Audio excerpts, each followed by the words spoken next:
اعوذ باللہ من الشیطان الرجیم بسم اللہ الرحمن الرحیم ان الذين جاءوا بالافك عصبة منكم لا تحسبوه شرا لكم بل هو خير لكم لكل امرئ منهم ما اكتسب من الاثم والذي تولى كبره منهم وله عذاب عظیم۔ بے شک جن لوگوں نے تہمت کی باتیں کی، اے مسلمانوں وہ تم میں سے ہی ایک ٹولہ ہے، ایک جماعت ہے۔ اس تہمت کو اپنے لیے برا مت سمجھو، بلکہ وہ تمہارے لیے خیر ہے اور بہتر ہے۔ اور اس تہمت میں جن لوگوں نے جس قدر حصہ لیا اتنا ان کو گناہ ہے، اور جو اس تہمت کا، اس الزام کا سب سے بڑا ذمہ دار بنا، اس کے لیے بہت بڑا عذاب ہے۔ محترم سامعین کرام، یہ سورۃ النور ہے، اور ابھی سورۃ النور سے آپ کے سامنے آیت نمبر 11 تلاوت کی گئی اور اس کا ترجمہ کیا گیا۔ آیت نمبر 11 سے لے کر کے آیت نمبر 20 تک یہ بڑی اہم ترین آیتیں ہیں، اور ان آیتوں کے اندر اللہ تبارک و تعالیٰ نے اس واقعے کا ذکر فرمایا ہے اور اس واقعے کے بارے میں بیان کیا ہے جو اس آیت کے نازل ہونے کا سبب بنا۔ جیسا کہ اس آیت کے شروع میں ہی بتلایا گیا تھا کہ اس آیت کو اللہ تبارک و تعالیٰ نے اما عائشہ ام المومنین رضی اللہ عنہا کے پاک دامنی کے ثبوت میں نازل فرمایا، اما عائشہ رضی اللہ عنہا کے برات کے حق میں ثابت نازل فرمایا۔ اس میں جو یہ آیتیں بیان کی گئی ہیں، ان آیتوں میں اما عائشہ رضی اللہ عنہا کی برات کا مکمل ثبوت ہے اور بیان ہے، جو اللہ تبارک و تعالیٰ نے 7 آسمانوں کے اوپر سے نازل کیا، اور ان کے اوپر جو لوگ تہمت لگانے والے تھے ان کا بھی بیان ان آیتوں کے اندر ہے۔ گویا اس واقعے کی طرف اس واقعے کو ان آیات کے اندر بیان کیا گیا ہے اور اس کے اوپر تبصرہ بھی کیا گیا ہے۔ اللہ تبارک و تعالیٰ نے سب سے پہلے جو شروعات کیا تو بس یہی بات بیان کیا کہ ان الذین جاؤوا بالافک عصبۃ منکم، بے شک وہ لوگ جو اس الزام کو، اس تہمت کو بیان کیے، جن لوگوں نے اس تہمت کی باتوں کو بیان کیا۔ تو یہاں پر افک کا جو لفظ ہے، افک کا مطلب ہوتا ہے ایسی بات جو اپنی طرف سے بنا لیا جائے، اپنی طرف سے بنا کر کے کسی کی طرف کوئی بات منسوب کر دینا، اس کو افک کہتے ہیں، جس کو بہتان بھی کہہ سکتے ہیں، تہمت بھی کہہ سکتے ہیں، جھوٹ بھی کہہ سکتے ہیں۔ تو اما عائشہ رضی اللہ عنہا کے اوپر جو جھوٹ کی بات بیان کی گئی، اس کا مکمل تذکرہ انشاءاللہ اس کے بعد والی آیت سے کل آپ کے سامنے بیان کی جائے گی۔ لیکن یہاں پر اللہ تبارک و تعالیٰ کا یہ کہنا کہ ان الذین جاؤوا بالافک، بے شک وہ لوگ جنہوں نے تہمت بیان کی، تو یہاں پر افک بول کر کے اللہ تبارک و تعالیٰ نے اس بات کو کلیئر کر دیا اور واضح کر دیا کہ اما عائشہ رضی اللہ عنہا کے تعلق سے جتنے بھی الزامات لوگوں نے بیان کیے اور ان کے بارے میں جتنی بھی جھوٹی باتیں لوگوں نے بیان کی اور جو بھی افواہ پھیلایا گیا اور جو بھی قصہ اپنی طرف سے گھڑ کر کے بنایا گیا، اس کا حقیقت سے کوئی واسطہ نہیں، یہ سراسر جھوٹ ہے، کیونکہ افک کا لفظ اسی چیز کے لیے استعمال ہوتا ہے جس کا حقیقت سے کوئی واسطہ نہیں ہوتا ہے۔ کوئی بھی آدمی کسی کے لیے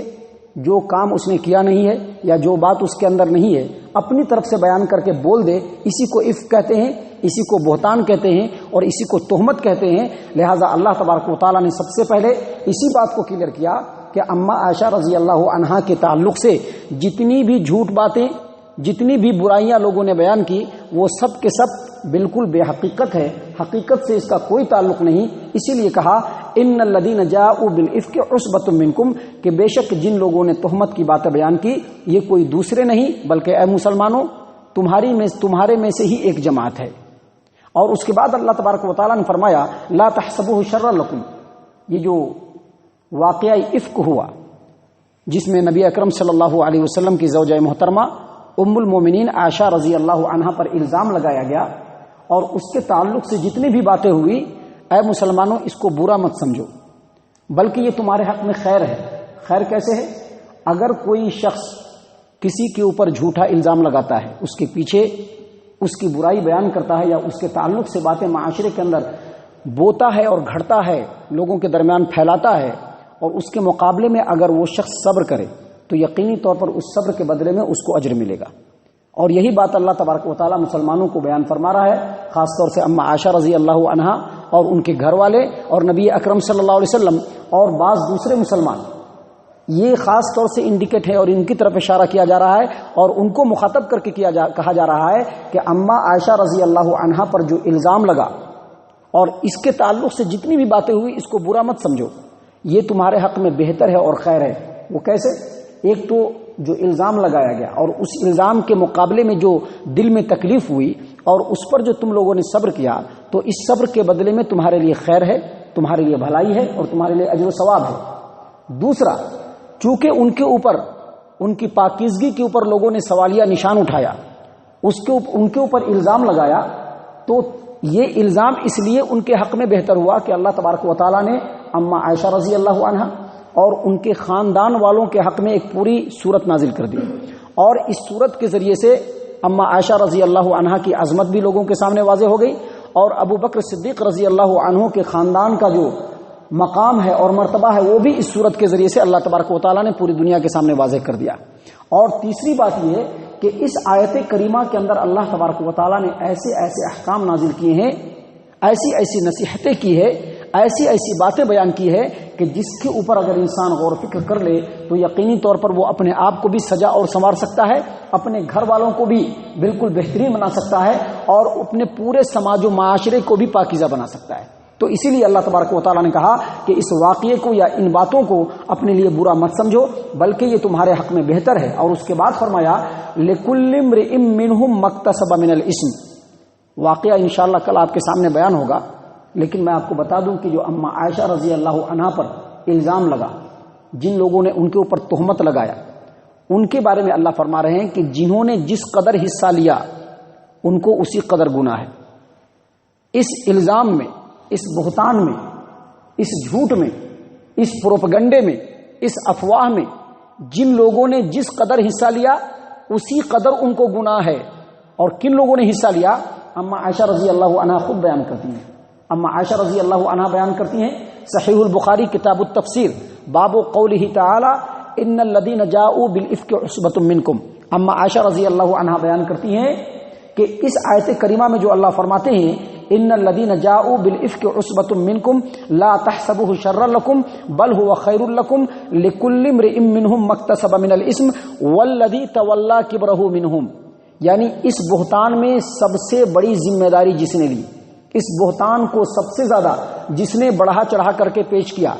اس الزام کو سب سے زیادہ جس نے معاشرے کے اندر پروپیگنڈا کیا، اس سے مراد عبداللہ بن ابی بن سلول منافق ہے۔ سب سے زیادہ اسی نے اس چیز کو پروپیگیٹ کیا، سب سے پہلے اسی نے اس بات کو لوگوں کے درمیان اٹھایا، اور اس کے اٹھانے کے بعد لوگوں میں یہ بات اور یہ چرچا پھیلنا شروع ہو گئی۔ تو والذی تولی کبرہ منکم سے مراد عبداللہ بن ابی بن سلول ہے، جس نے اس واقعے کو بہت زیادہ لوگوں کے سامنے ہوا دیا۔ اور اسی طرح سے صحیح البخاری کتاب التفسیر کی ایک دوسری روایت ہے کہ ام المومنین اما عائشہ رضی اللہ عنہا بیان کرتی ہیں کہ یہ جو اما عائشہ رضی اللہ عنہا پر جو الزام لگا، اس الزام کو لگانے والوں میں جو مسلمان لوگ تھے وہ دو مرد تھے، ایک مصطح بن اساسہ رضی اللہ عنہ اور دوسرے حسان بن ثابت شاعر رسول صلی اللہ علیہ وسلم۔ یہ دونوں اس واقعے کے اس الزام کو لوگوں تک پھیلانے میں بہت زیادہ شریک تھے۔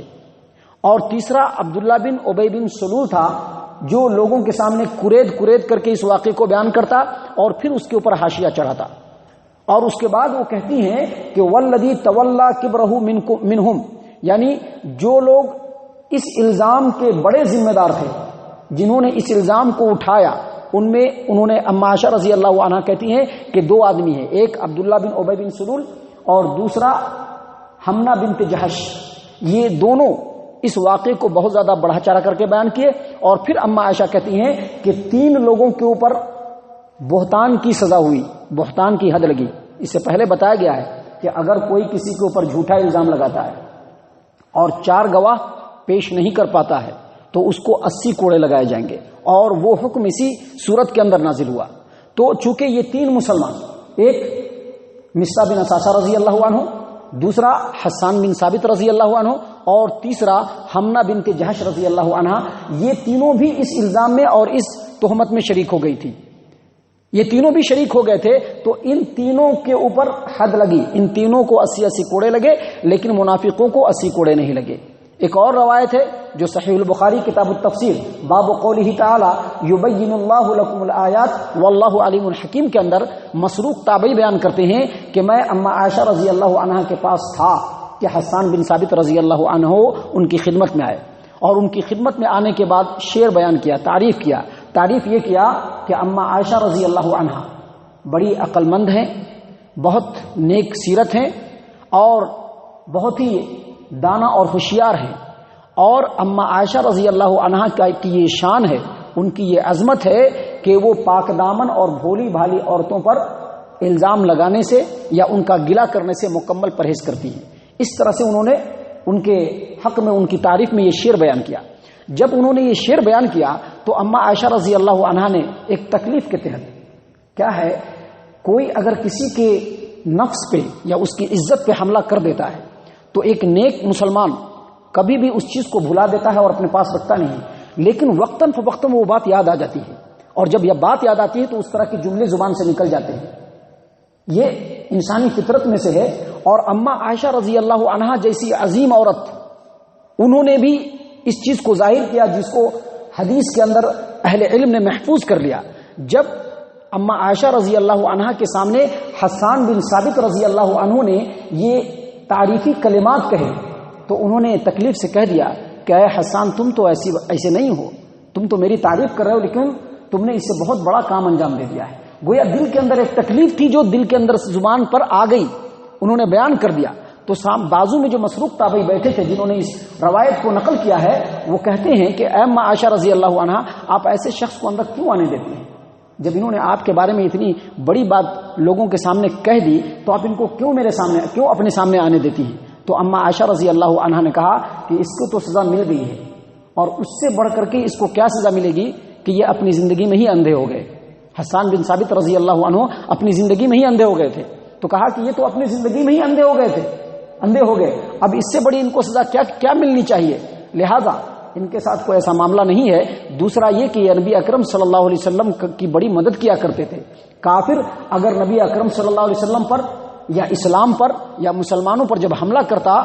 تو یہی نبی اکرم صلی اللہ علیہ وسلم کی طرف سے کافروں کو جواب دیا کرتے تھے، لہذا اب ان کے اوپر کوئی جرم نہیں ہے، اگر یہ آتے ہیں تو ان کو آنے دیا جائے۔ تو اس سے یہ پتہ چلا کہ اما عائشہ رضی اللہ عنہا نے یہ ثابت کر دیا کہ 3 مسلمان اس میں شریک تھے، اور اس پورے افواہ اور الزام کا سب سے بڑا جو ذمہ دار تھا وہ عبداللہ بن ابی بن سلول منافق تھا۔ آپ کو میں بتا دوں کہ اس واقعے کے بعد اکثر حسان بن ثابت رضی اللہ عنہ ابو ہریرہ رضی اللہ عنہ کے پاس مسجدوں کے اندر جاتے اور کہتے کہ ذرا گواہی دے دو میرے بارے میں نے جو برائی کی ہے میرے بارے میں گواہی دے دو کہ میں اللہ اور اس کے رسول کا بڑا چہیتا ہوں، کہ جب نبی اکرم صلی اللہ علیہ وسلم موجود تھے تو وہ مجھ سے کہا کرتے تھے کہ اے حسان، تو اللہ اور اس کے رسول کی طرف سے کافروں کو جواب دے، اور پھر اللہ کے رسول میرے لیے دعا کرتے تھے کہ اے اللہ حسان کی تو مدد فرما۔ کس کے ذریعے سے؟ جبرائیل امین کے ذریعے سے۔ کیا اللہ کے رسول ایسا کہا کرتے تھے کہ نہیں کہا کرتے تھے؟ تو ابو ہریرہ رضی اللہ عنہ کہتے تھے کہ ہاں کہا کرتے تھے۔ تو ان تمام باتوں سے پتہ چلا کہ اس پورے واقعے کا اور اس پورے تہمت کا اور اس پورے جو الزام لگایا گیا اما عائشہ رضی اللہ عنہا پر، اس کا سب سے بڑا ذمہ دار عبداللہ بن ابی بن سلول جو منافق تھا وہ تھا۔ اور اتفاق کی بات یہ ہے کہ یہ جو واقعہ ہے غزوہ بنو المصطلق کا ہے، اور اس واقعے میں جس قدر منافق شریک ہوئے تھے دوسرے کوئی منافق شریک نہیں ہوئے تھے،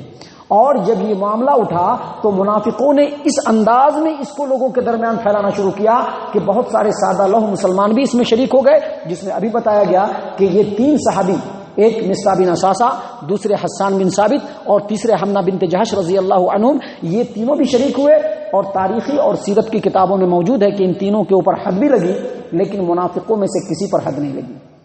منافقوں کا کردار یہ تھا کہ جب یہ واقعہ ہو گیا تو اس کے بعد لوگوں کے سامنے آتے اور معلوم کرنے کے لیے، حالانکہ ساری باتیں ان کو معلوم ہے، لیکن معلوم کرنے کے لیے مسلمانوں کے درمیان ان باتوں کو چھیڑتے تھے۔ کبھی کبھی ایسے ہی چپکے چھیڑ دیتے تھے کہ لوگ بیان کرنا شروع کریں، اور جب وہ بیان کرتے تھے تو خوب مزے لے کر کے سنتے تھے۔ افسوس کی بات ہے کہ یہ صفتیں آج مسلمانوں کے اندر بھی موجود ہے۔ اگر کسی کے خلاف کوئی چھوٹا سا شوشہ مل گیا اب اس کی باتوں کو تو مزے لے کر کے سن رہے ہیں. یہ مسلمانوں کے اندر بھی پایا جاتا ہے اور یہ دراصل منافقوں کی صفت ہے. جب وہ لوگ مسلمانوں کے درمیان یہ پروپیگنڈا کرتے تو بعض مسلمان شک میں پڑ جاتے کہ کیا کہا جائے. بعض مسلمان جو ہے خاموشی اختیار کر لیتے اور بعض مسلمان ایٹ اے ٹائم اس کا انکار کر دیا کرتے کہ نہیں یہ بات بالکل جھوٹ ہے. لیکن اللہ تبارک و تعالی نے جو انداز یہاں پر اختیار کیا وہ بالکل ڈیفرنٹ. اگر ابھی کوئی ہمارے تعلق سے کوئی اس طرح کی بات کرنا شروع کرے تو سب سے پہلے ہم ریونج کے بارے میں سوچیں گے, بدلے کے بارے میں سوچیں گے کہ اس سے کیسے بدلہ لیا جائے, اس کو کیسے نیچا دکھایا جائے. لیکن اللہ تبارک و تعالیٰ نے یہ رستہ اختیار نہیں کیا. سب سے پہلے کہا کہ اے مسلم معاشرہ, تمہارے اندر جو خرابی ہے, تمہارے اندر جو کمزوریاں ہیں, ان کمزوریوں کو ختم کیا جائے اور مسلمان معاشرے کو بالکل مضبوط کیا جائے. یہی وجہ ہے کہ یہ صورت نازل ہوئی. اس صورت کے اندر اللہ تبارک و تعالیٰ نے زنا کے بارے میں, تہمت کے بارے میں, اس کے حد کے بارے میں, اس کی سزا کے بارے میں بیان فرمایا. پھر آگے چل کر کے اللہ تبارک و تعالیٰ نے پردے کے بارے میں, ستر کے بارے میں, حجاب کے بارے میں, مسلم معاشرے میں کیسے رہنا چاہیے اس کے بارے میں, اللہ اور اس کے رسول کا کیا مقام ہے اس کے بارے میں بھرپور اور مکمل تعلیم مسلمانوں کی دی, تاکہ مسلمان معاشرہ ہو جو ہو وہ اپنے آپ پہ بالکل ڈیپینڈ ہو, ایسا مضبوط ہو کہ باہر کا کوئی بھی حملہ مسلم معاشرے پر اثر انداز نہ ہو. اسی لیے اس صورت کو اللہ تبارک و تعالیٰ نے نازل کیا. اور آگے انشاءاللہ کل آپ کے سامنے واقعہ افک بیان کیا جائے گا اور اس سے جو مسئلے مستنبط ہوتے ہیں اور جو ہمارے لیے نصیحتیں ہیں وہ آپ کے سامنے بیان کی جائیں گی. اللہ تبارک و تعالیٰ سے دعا کرتے ہیں کہ اللہ تبارک و تعالیٰ ہم تمام کو ان آیات کے اوپر غور و فکر اور تدبر کرنے کی توفیق عنایت فرمائے. یہ صورت ہمیں جن جن باتوں کی نصیحت کرتی ہیں ان نصیحتوں کو اپنے پلے میں باندھ لینے کی توفیق عنایت فرمائے. اللہ تبارک و تعالیٰ ہم تمام کو پاکیزگی عطا فرمائے. صحابہ کرام کی محبت کو اللہ تبارک و تعالیٰ ہمارے دلوں کے اندر جاگوزی فرمائے. اللہ تبارک و تعالیٰ ہم تمام کو نیک توفیق عنایت فرمائے. آمین یا رب العالمین. وما علینا الا البلاغ المبین.